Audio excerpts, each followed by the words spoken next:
Welcome to the show. I'm your host, Chris James. I've been messing with my recording device and naturally I messed something up, so hopefully this is coming out okay. Tonight's show is made possible because of Organic Man Coffee Trike. Coffee is the lifeblood, at least in my world. Swing by 4501 McPherson for the nectar of the gods.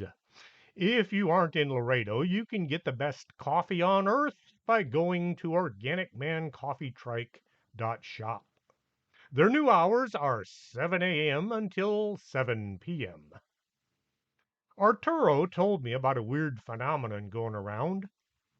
The Tesla collision avoidance system, which is a good idea for some drivers, is picking up strange things around the car.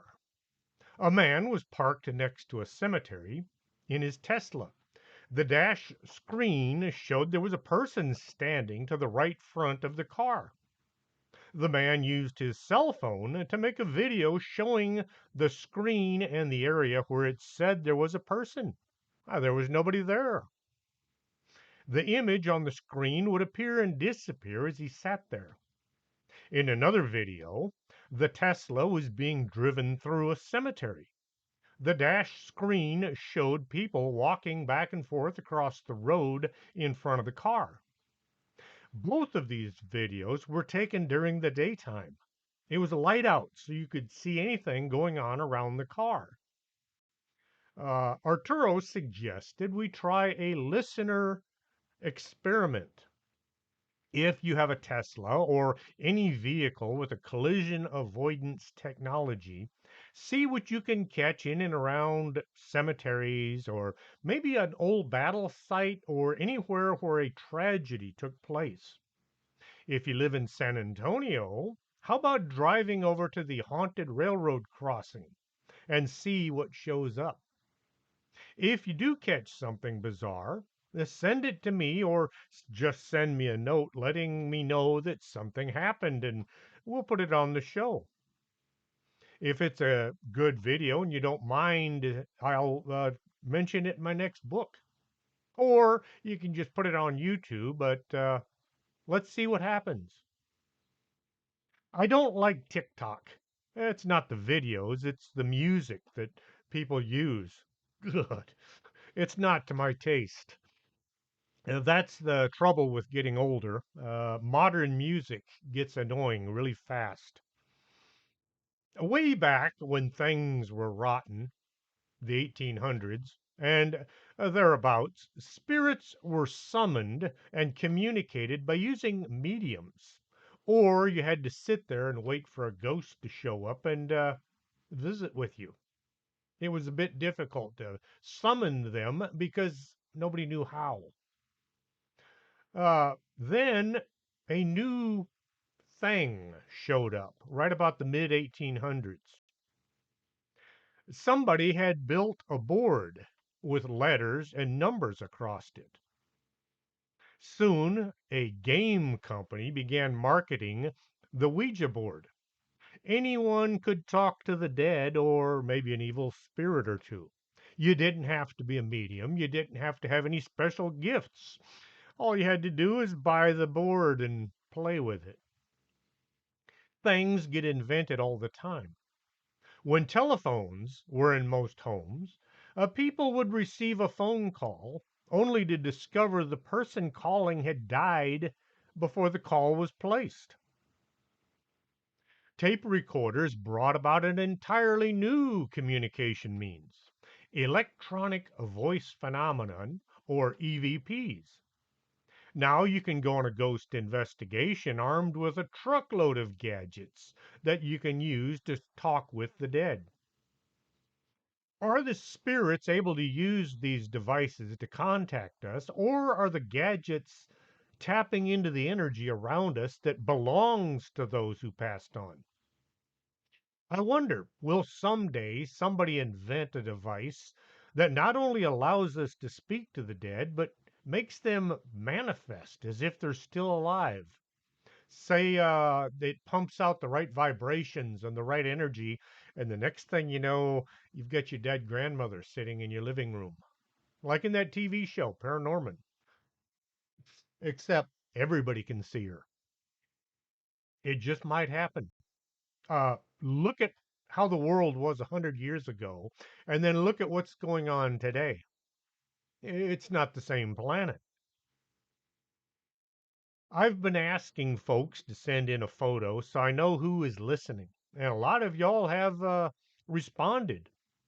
I like knowing what the person looks like that I'm talking to. It's one of those things. Y'all in Ghana, well, nobody's sent me anything from there yet. Considering I've had listeners in y'all's country for a year and a half now, and every single week it's between 85 and 100 of people living over there. So just if you get a chance, it's not going to be put out on a website. Nobody's going to see them except me and maybe my wife. I'm just curious. If you don't want to send me an image of yourself, just click a picture out the window of your home or the place where you work, just so I know what the place looks like. If you go to some tourist site and you look, all you're going to see is what the government wants you to see. It's not quite the same as getting something from the listeners, just if you get a chance. The same goes for other countries as well. I have listeners in just about every South American country. I have all of Europe, which is surprising, a listener in Russia, and one in Japan. I think it might be the same guy. Several African countries as well. If you decide to participate, you can send the images to strangethings at arcanasa.com. Arcanasa is spelled Arcanasa.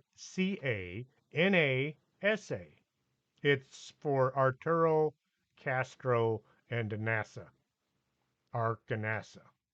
Send me your ghost, your UFO, your cryptid stories as well. Remember, I'm still working on that next book.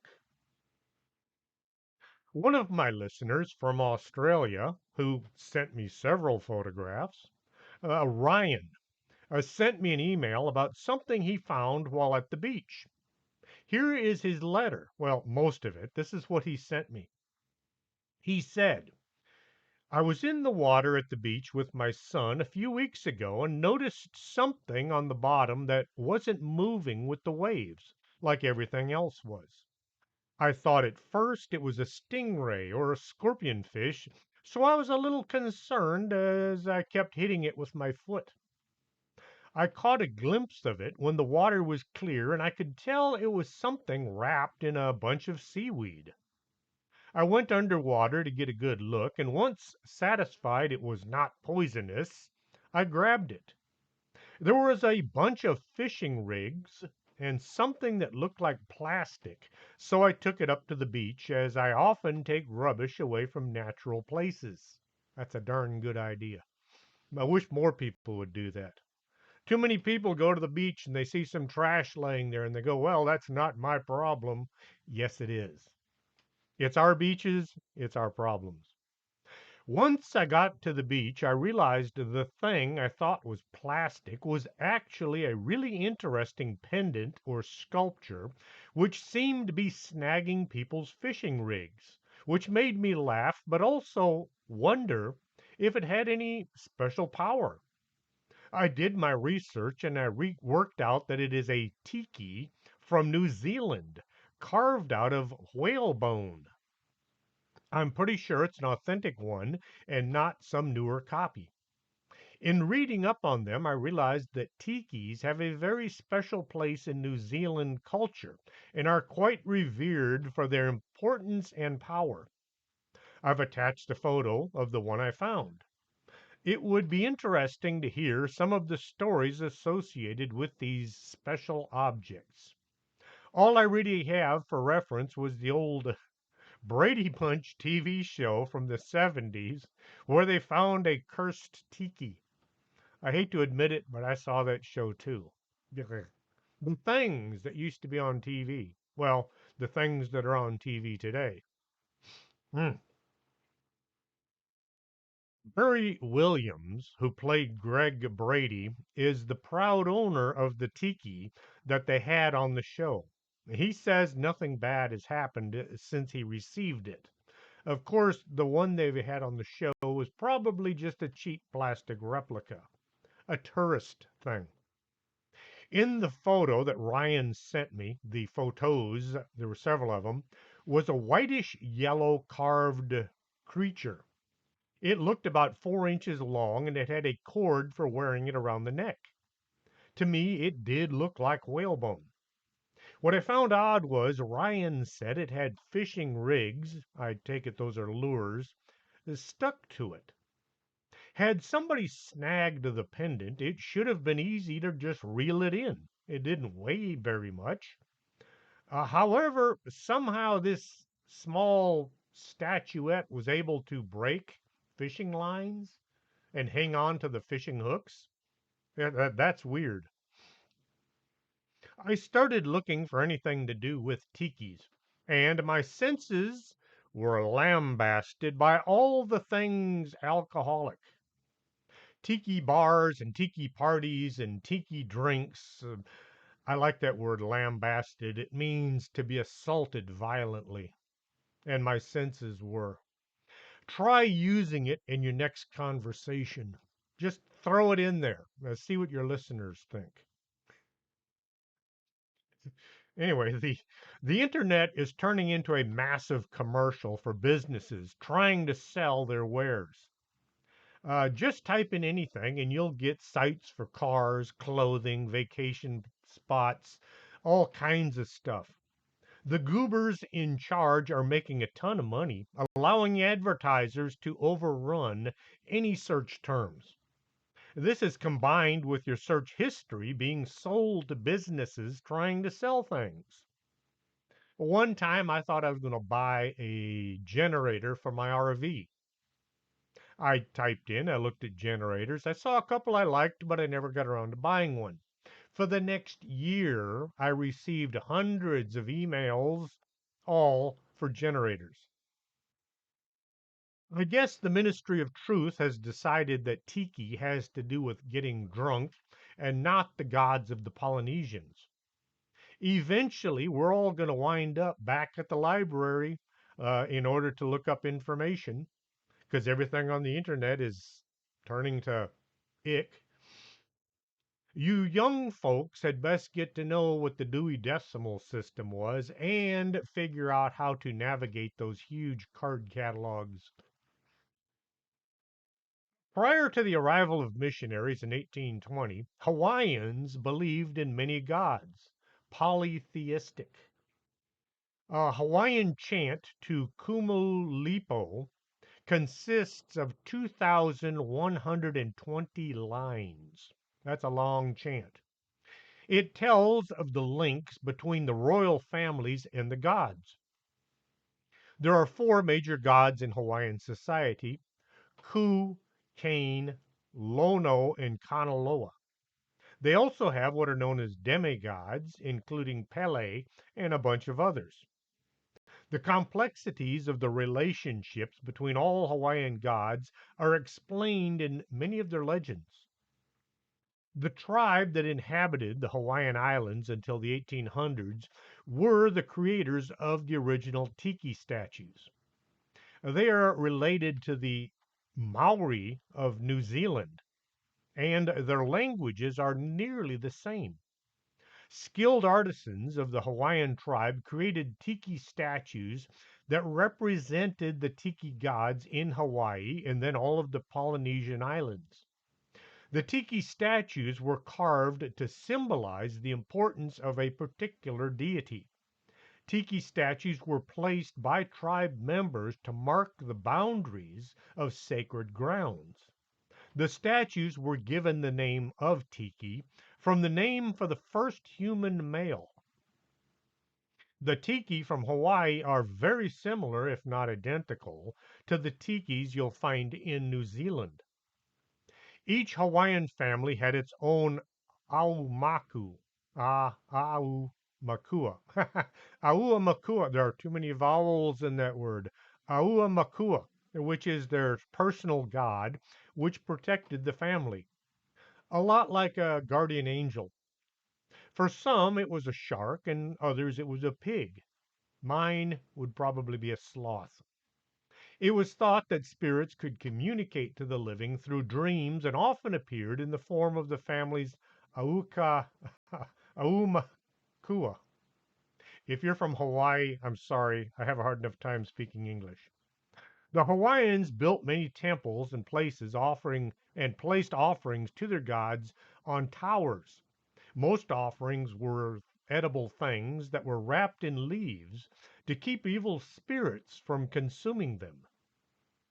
Human sacrifice did occur on occasion, but it was not very common. Now, I have to reference the episode in Gilligan's Island when Ginger was going to jump into a volcano so she could save the lives of all of the people on the island from a impending eruption. The Hawaiian religion was greatly altered by the arrival of the missionaries. No longer allowed to worship many gods, the locals were encouraged, or else, to worship just one god. This didn't make the old beliefs go away. They just kept things away from the prying eyes of the missionaries. They worshiped the one God on Sunday when the sun was up, and then at night when the missionary was in bed, they did some of their old things. Today, Hawaiian priests have been seen blessing a groundbreaking ceremony using a combination of both Hawaiian chants and Christian prayers. Polynesians navigated, the Polynesian navigation was used for thousands of years to enable long voyages across thousands of miles of open ocean. What nobody knows is how did they know that there was an island where they were headed? They didn't just go out in the middle of the Pacific and start rowing around in circles hoping to find something. Somehow they knew where they were going before anybody else had gone there. Perhaps they had a dream. Polynesians landed on nearly every island within what's known as the Polynesian Triangle. It's the region of the Pacific Ocean from Hawaii to the north, Easter Island to the south, and New Zealand to the east, using outrigger canoes and double hulled canoes. They crossed thousands of miles of open ocean in little tiny boats. Polynesian name comes from the Greek poly, which means many, and neosoi, which means islands.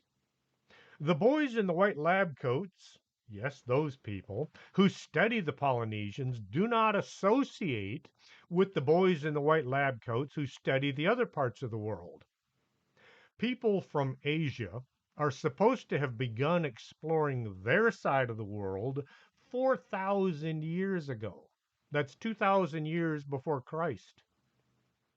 The rest of the experts say that nobody could possibly have sailed from, oh, say, Scandinavia or the Mediterranean or Africa, crossed the Atlantic to this side before Christopher Columbus made that historic voyage in 1492.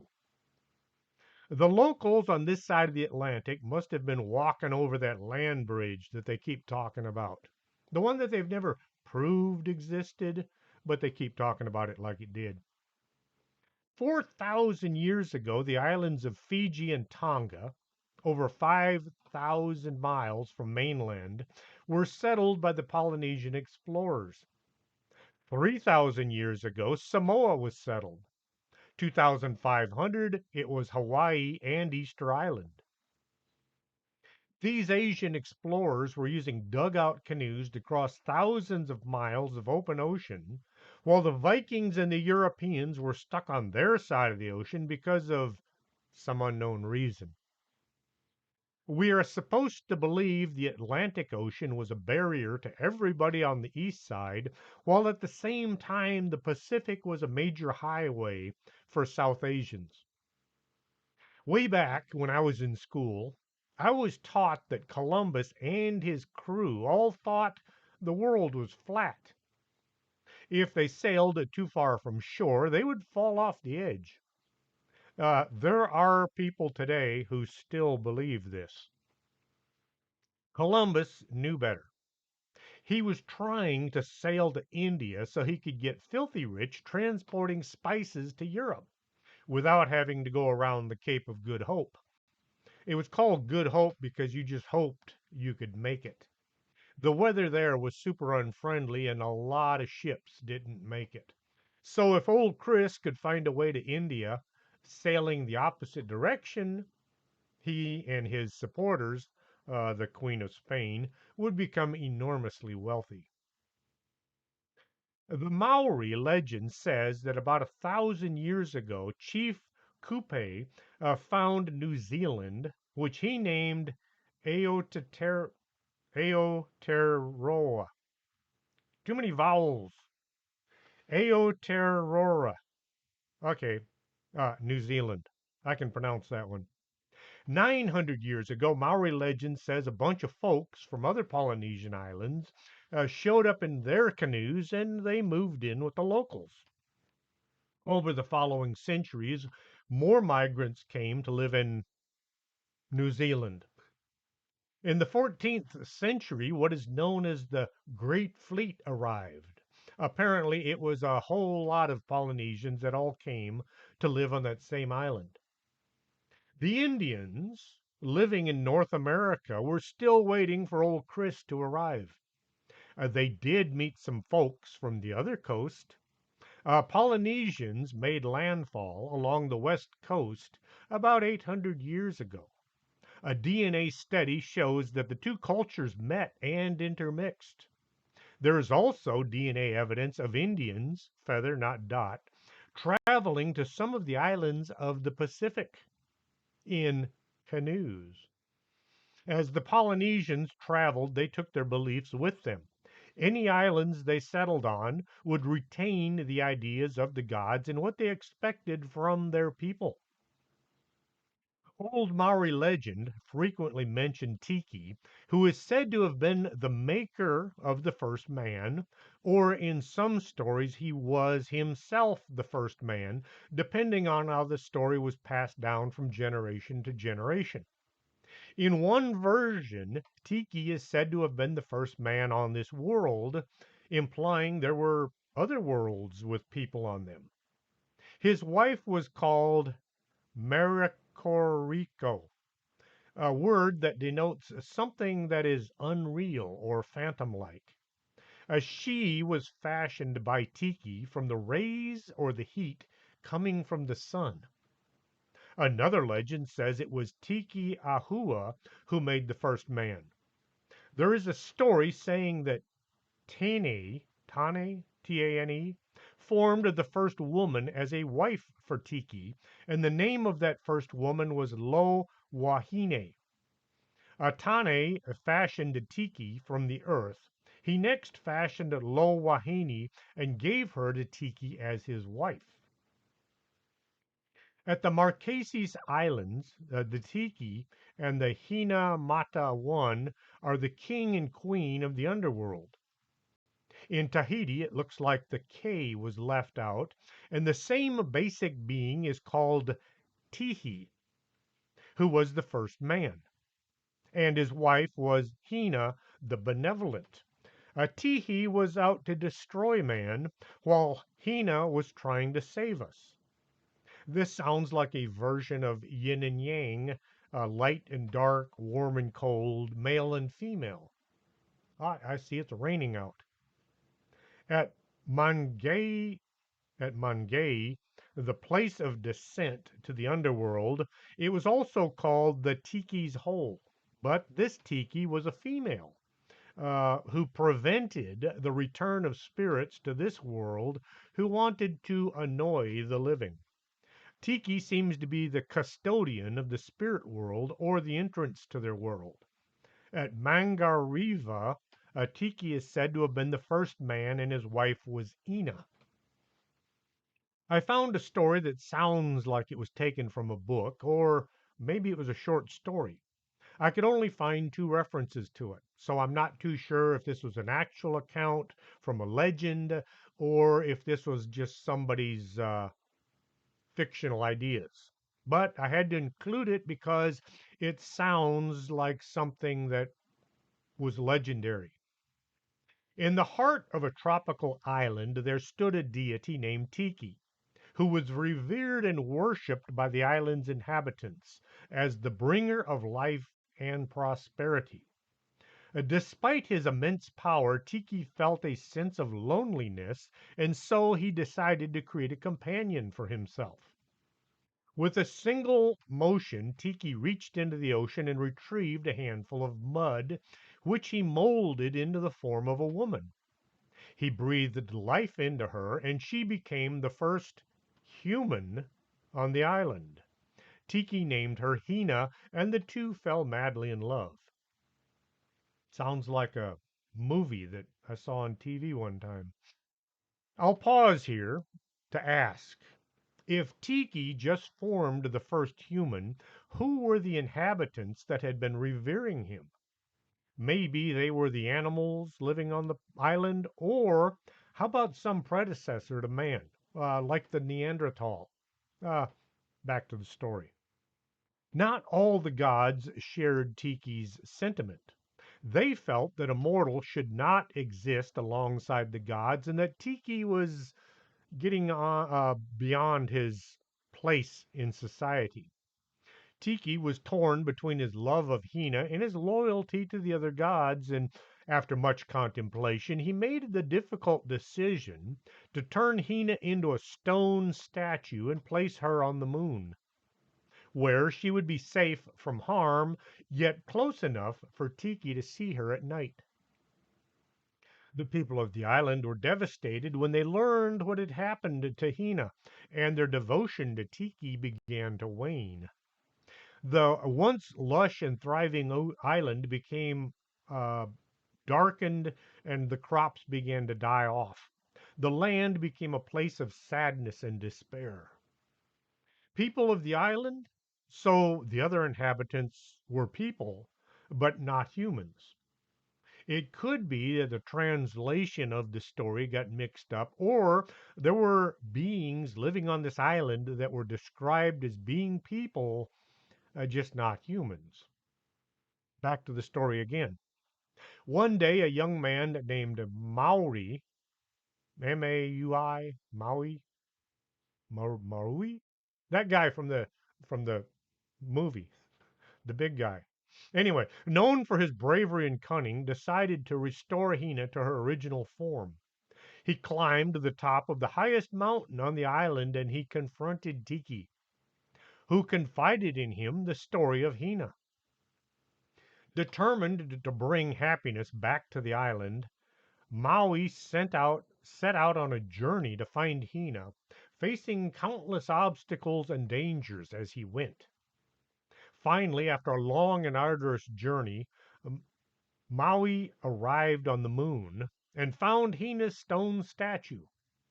With his wit and strength, he was able to bring Hina back to life, and as she returned to the island, the skies cleared, the crops began to grow, and the land became a place of light and happiness.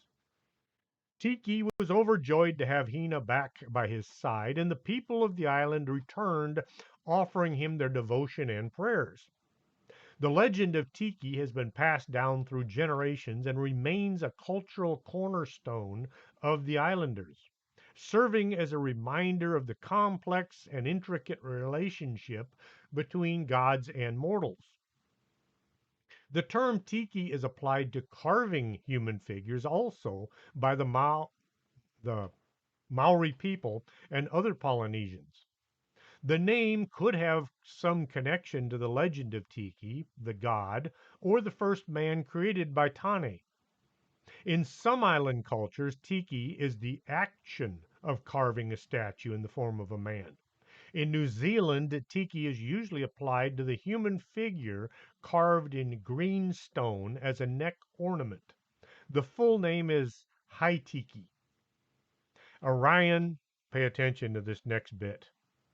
It has been suggested that the ornament is a fertility charm representing the human embryo and that it should only be worn by women. You already have two kids. You might want to keep that tiki on the shelf unless you're looking to have more kids. Some early European visitors said that they saw men wearing the high tiki as well. There could have been more than one kind of a decoration that the islanders were wearing. The men might have been wearing some other carving, and the Europeans just didn't know the difference or they didn't notice the difference. Before the folks from Europe arrived in New Zealand, the natives used stone or bone tools. They had to start by using two rocks, smashing one into the other in order to shape it. Once they had a sharper stone to work with, they could use it to work on other tools. Eventually, an adze was formed using green stone, which was one of the harder stones found on the island. The best way to describe an adze for those of you that do not watch Barnwood Builders is it's a sideways axe. Adze were used to shape logs into usable planks or to hollow out canoes. The size and the shape was almost always about the same, since the tool was used for pretty much the same purpose by everyone. Once Europeans arrived and the locals got their hands on steel tools, they now had a bunch of old stone adze lying around. Somebody decided that the tool should be carved into a tiki. Well, all the other folks, when they saw this, they thought, well, we've got all these adze laying around not doing anything. Let's make tikis as well. Most antique tikis are made from an old adze. If you look at the feet, they still have the bevel where it was used as a cutting tool. A tiki or high tiki are most common made from nephrite, which is a stone related to jade, and it's found in several places in New Zealand's South Island. It is called Paunamu in Maori, a greenstone in New Zealand English. The Maori name for the South Island, Tiwapanamu, refers to this stone. There are traditional accounts for the creation of the stone which relate to the children of Tangaroa. It is very hard stone and is laborious to work with, especially if you're working with primitive grinding tools. There are folks today who carry on the old traditions of working stone into tools or ornaments, but these guys mostly use modern tools. You don't see very many of them out there beating one rock with another. Most tiki were worn in a standing or squatting position, the head pointed up. There were a few that were laying or reclined position, like the one Ryan found. Most were also made from stone, but quite a few were carved from whalebone, also like the one Ryan found. Most tiki are one-sided, but a few are reversible with a figure on both sides. That would be twice as much work if you were making one of these sculptures. The boys in the white lab coats say tiki were only carved in the latter years of Maori living in New Zealand. They came to this conclusion by studying old trash heaps. That's where you find a lot of scientists. Since they didn't find any tiki or the stone and bone chips in the trash, they assumed, and you know what happens when you assume, they assumed that the tikis were only made for the last few hundred years. If you have a representation of a god or your ancestor, you're not going to just throw it away. The proper thing to do would be to pass it down from generation to generation. When carving a representation of your god or your ancestor, you wouldn't work in the dump. You would work someplace maybe sacred or maybe on the beach, knocking the chips off into the ocean. Or maybe you'd collect up all the chips and then offer them to the ocean as a form of a request for a blessing or to show your thanks to the gods for allowing you to successfully make something. Some tiki ornaments have names and traditional histories extending back many generations, dozens of generations. The great great great great great great grandfather made this tiki ornament, named it, and the entire family from that point on know the story of that carving. Some of the tiki that were examined by jewelers and historians show wear marks that indicate the original hole for the cord worn through, where the cord wrapped around the neck was through.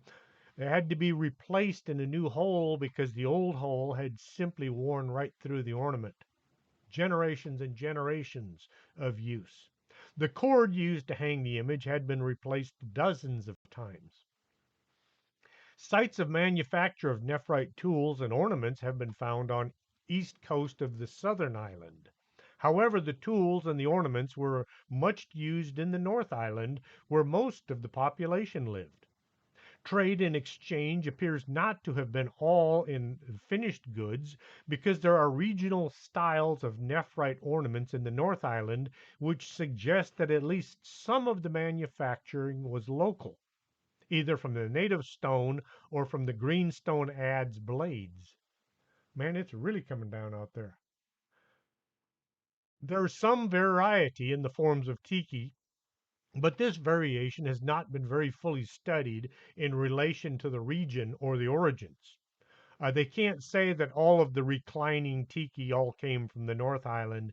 They can't say that all the tikis in the upright position came from the South. It's a mixed bag. One clear variation is between tiki with the head upright and those with the head tilted sideways. The likely explanation for the latter form is that it comes naturally from the use of a rectangular adze blades as raw material. Iron axe and adze blades rapidly replaced nephrite adze in the early 19th century and coincided with the increasing market for the commercial tiki. Other variations occurred in the position of the arms. In some, the arms are asymmetric, with one arm on the torso and the other on the legs, or both of them up by the mouth.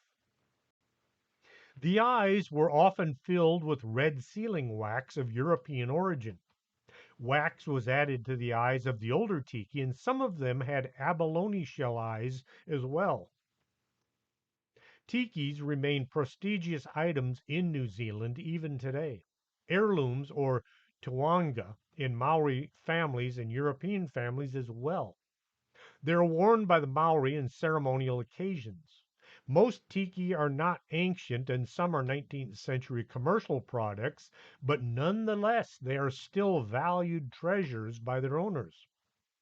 Whether it's a brand new tiki made 100 years ago or something that was passed on for generations, it's still valued by its owners. The Maori of New Zealand believed that the spirits of the dead traveled to Cape Reinga, Reinga? Yeah, which is the northwestmost tip of Aupori Peninsula at the northern end of New Zealand's North Island. Once they arrived, they would leap from the rocks into the ocean in order to leave this planet and go on to the next. The legend of creation says that Tan Mahuta began to wonder why there were no females around other than his mother. Searching for a wife, he found only non-human females, either birds or animals, but he couldn't find him a date. He must have been a teenager.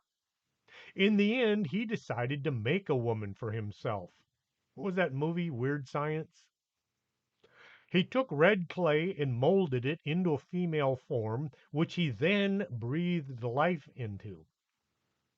He called her Heniahune. Heniahune? Hineahune. Lots of vowels. She and Tane mated, conceived many offspring who became the human race. As time passed, Hinehune started to question as to who her father was. One day she asked Tane, and he proceeded to tell her that he was her father. Hune was ashamed. She's been doing things with her own father. Well, this led to her going to the northwest island and leaping off into the underworld. So her children would then live with Tane as protection while they were alive on this planet, and then she would take care of them in the afterlife. When Maori people die, a tangihanga, or a funeral ceremony, is held. This takes place at a marae, an important communal meeting house that is a sacred place. The body lies in an open coffin, and over a period of about 3 days, mourners come to visit and they speak to the deceased about their virtues and their flaws. Are they telling the deceased their own flaws or those of the deceased? You were an okay guy, but your breath was horrible. Did your mom still dress you even after you're an adult? That sort of thing. You're not supposed to speak ill of the dead because they might follow you home. Mourners also express their grief, crying, singing laments, and telling the departed to return to Hawaki. How, yeah, the underworld, from which all Maori are born, and to which they go back to after death. The place that is the origin of life itself. The spirit then makes this journey from wherever in New Zealand they lie. The journey takes the spirit to the northwest of the island and then into the ocean. The spirits of those who die from old age move quickly to the north, as if they don't have anything to hang around for. If, on the other hand, a person dies in battle or from sickness at a younger age, they take their time getting to the northwest point of the island, as if they don't really want to go or they want to look around before they go back to the underworld. The Maori would bury their dead twice. They would hold a ceremony right after death where the mourners could visit for 3 days. Then the body would be buried in a grave. A year later, they would dig the body back up. They would remove any flesh that was still stuck to it, and they would paint the bones with red ochre. They would take the body to the northwest to the sacred burial ground, and then they would bury it once more. And this was when the spirit would leave the body and return to the underworld. Maori warriors were something to be avoided. They liked to keep their groups under 100 men, sometimes men and women combined. This way, the group was easier to control.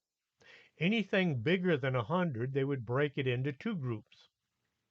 Every male member of the tribe was trained to fight. Their training emphasized a lot of wrist and arm strength because their weapon of choice was the war club. Not much sense in having a big, healthy war club if you got skinny little arms. If the tribe had too many female babies, they would get rid of a few in order to keep a balance between the sexes. It was expected that men were going to die in battle, so more girls were dealt with than men. Should a warrior show cowardice in battle, he would disrespect his ancestors. When he died, the spirits of his forefathers would not allow him to enter the afterlife. The dead warrior would have to remain in the world of the living until he was able to somehow show his worth, either by helping out in another battle or by defeating some nasty spirit monster. Polynesians tended to be big, big as in tall and muscular. Back when the first Europeans met them, the average Maori stood a good head above the average European. This was probably due to the fact that these folks had sailed from Asia in open canoes, rowing when they had to. They had to do a lot of work, a lot of hard work. Well, the weaker members of the the bunch, they didn't make it. It wasn't one of these things that's like, oh, look, so and so is sick. Let's give him a soft place to sleep on the canoe while everybody else rows. It's more like, well, so and so is sick. Throw him over the side. Uh, it's hard for people in today's society to think about this sort of thing. But consider back then, one sick member of the tribe could lead to the entire tribe dying. So by killing one member, they felt they were saving the entire tribe. So, hey, you do what you got to do. Uh, that's how things were done. So, because of this practice, only the biggest, strongest members of the tribe were allowed to continue living. You keep doing this over thousands of years, and you're going to come up with some really big, really strong people. Uh, that's how it was done. So, after a long period of time, the Maori became some very big, very fierce individuals. What is up with that tongue? I've looked at pictures of Maori sketches from hundreds of years ago, as well as photographs of the folks that are carrying on the tradition, and that tongue thing is creepy. I could just imagine somebody coming across an open field doing that. It would scare the crap out of a person.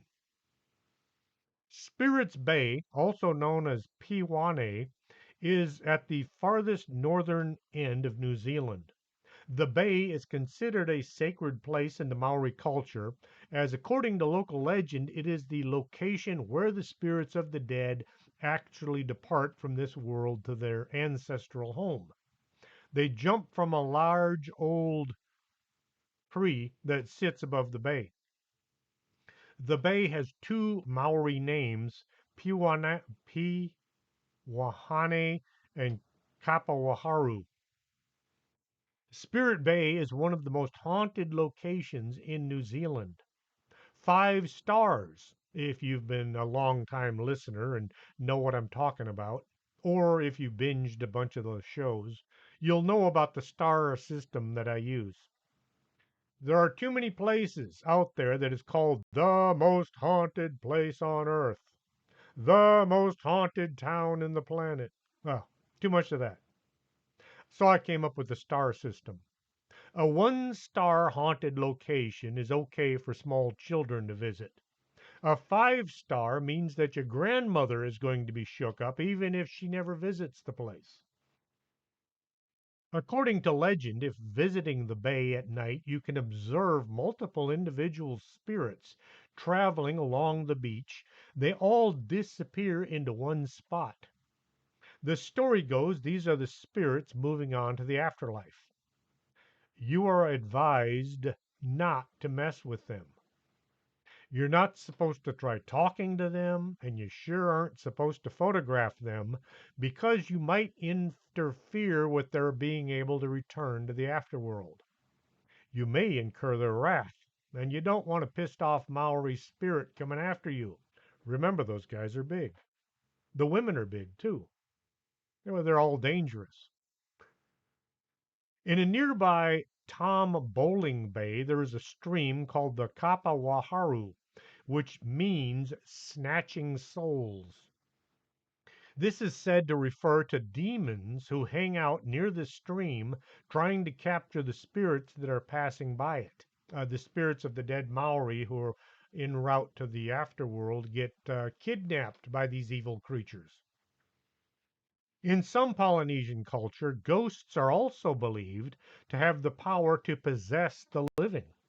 The Samoans believe if a person still harbors ill feelings towards the deceased or makes disrespectful comments about him or her, like saying, "Did your mom still dress you?" Things like that, the spirit of the dead is able to punish the wrongdoer by possessing them. It is a common belief that the spirit will enter a person through the armpit. Yeah, I hope they got well, I wonder if deodorant would make a difference. They will remain in the lower abdomen or in the back of the neck. A person about to be possessed says that they feel a sudden chill or a sense that the ghost is trying to take over their body. It is believed that those who are possessed can be cured by visiting those who practice old Samoan folk medicine. Was there some paranormal power associated with tiki images? Some Polynesian cultures say these are just representations of their gods or ancestors. There are stories of odd things going on when tiki images are not shown proper respect. Some statues are housing a spirit of the dead. Others are where the gods hang out whenever they're visiting the earth. Some of the biggest tiki statues are found on Easter Island. They call them moe. The moe statues date back nearly 1,000 years and are the work of early inhabitants of Easter Island. They are tall sculptures made out of volcanic rock with disproportionately large heads. The average height of a moray is 13 feet and they weigh up to 14 tons. They have found some moai that are 40 feet tall.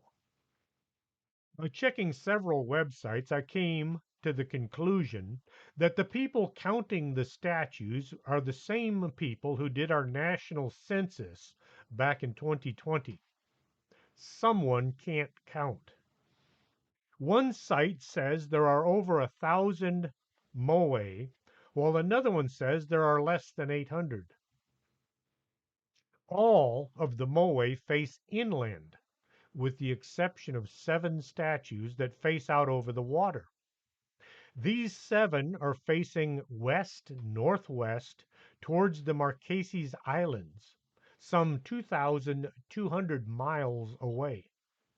What makes this significant is their legend from the Marquesas Islands that say about 1,200 years ago, the chief of the islands had 7 sons who were constantly fighting each other.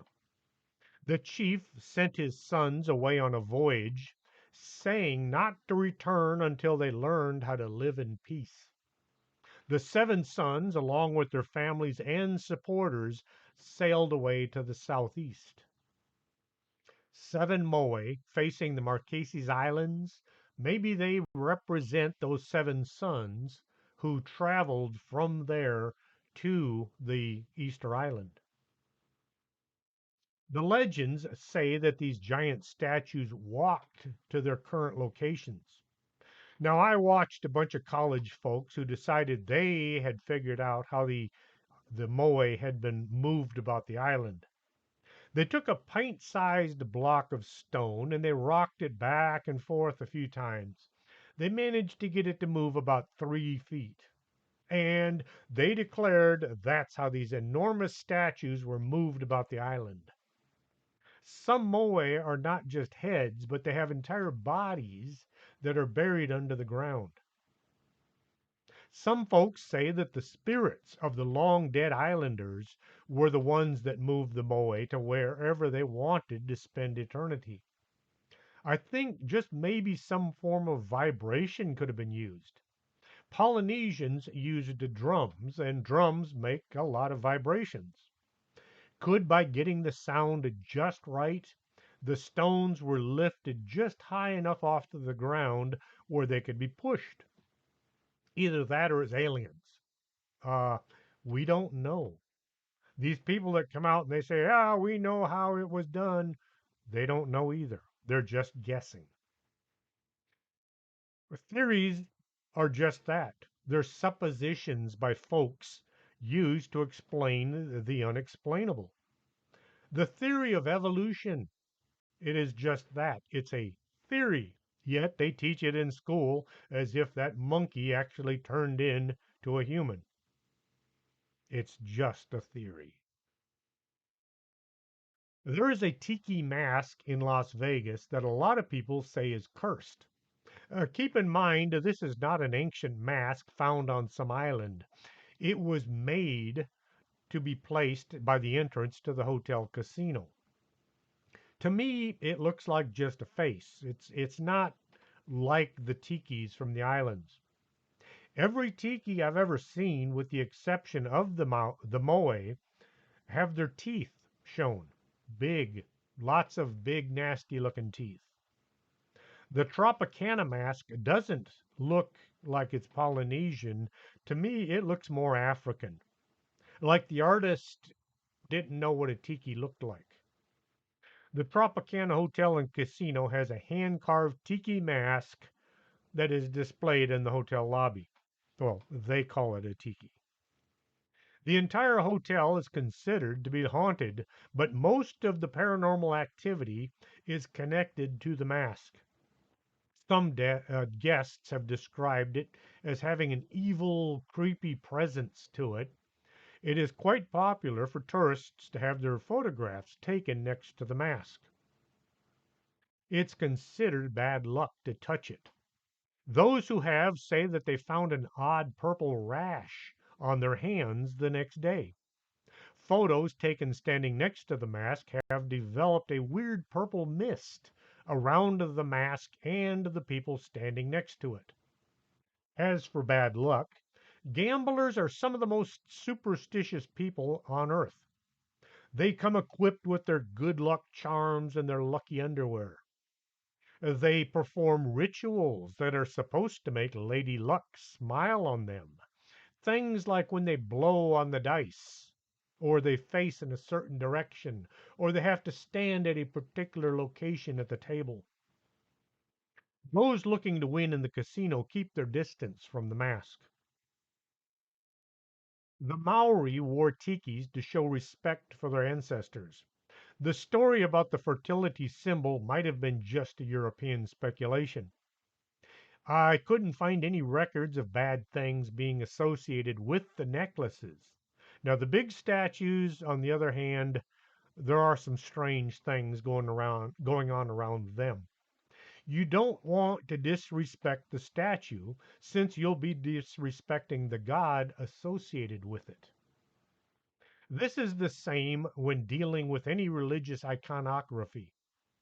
I'm not Catholic, but when I go to any church compound, I leave my hat off. The same goes for any church building. It doesn't matter what religion they are. If I am entering a church building, whether it's the chapel, uh, the office, it doesn't matter what, the hat comes off. It doesn't cost us anything to show a little proper respect. And you never know when you just might piss off some minor deity or maybe some worshiper.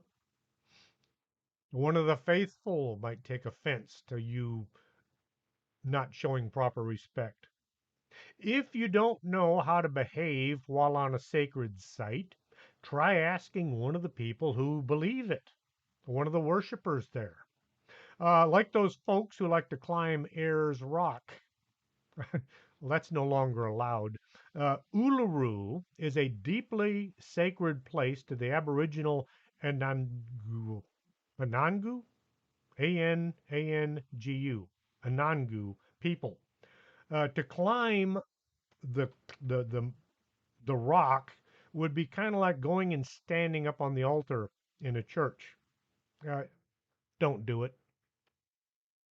I would say if you want to wear a tiki around your neck, just don't go acting the fool. Don't go showing it to people saying, look, I've got a fertility symbol, or look at this thing. Wear it, but wear it with respect, like you would a cross or a Mogan David or any religious artifact. If you want to place a huge tiki in your front lawn, maybe you should check with the Hawaiians and the Maori to be sure that that's okay. To you, it might just be a big statue, but to them, hey, that's a representation of their gods. So show it a little respect. Don't be an idiot. I did tell my wife that I wanted a moe and put it in the front lawn, the front lawn of our house. Not a real one. I just wanted a cheap representation. I couldn't afford the shipping on a real one. Uh, Something made out of fiberglass, maybe. It would sit there with my TARDIS and the Christmas tree that hasn't been turned off in the last 3 years. Yes, I still have a Christmas tree out in front of my house, and it is still lit up. And the TARDIS, well, I built that a couple of years ago. If we could all just show each other a bit more respect, maybe we could prevent World War III from breaking out. If you see somebody doing the wrong thing in or on one of your sacred sites, don't go all nuclear on them. Just politely tell them, hey, don't do that in here. If you want to act like a fool, go outside and do it. Hey, what does it cost us to try to communicate back and forth a little, show each other a little more respect, and stop being a bunch of nitwits? That's what the politicians are here for. I hope you enjoyed tonight's show. I did not talk about tikis as much as I had hoped, simply because I couldn't find that much about them. All of my books on the wall here, only one of them said anything about tikis, and it just said it was a big statue found in Hawaii and New Zealand. Hawaii, New Zealand are the only two islands in the Polynesian Triangle that show up on my geolocator. That's a big map that shows where my listeners are. At the bottom of the page, it says that there are 18 listeners from other countries. Now, I don't know what those other countries are. They're just called other. I wonder if just maybe one or two of those folks are in Fiji, Samoa, Tonga, Niue, or one of the other islands out there. Let me know, just so I'll know. You can contact me at strangethings@arcanasa.com. Here I thought the show was only going to be 50 minutes long. Until next Saturday, well, and until next time, this is Chris James for Strange Things. And no, I'm not going to hum the extra music because nobody wants to hear that. A lot of my listeners have said they really miss the music, and several of them have said good riddance.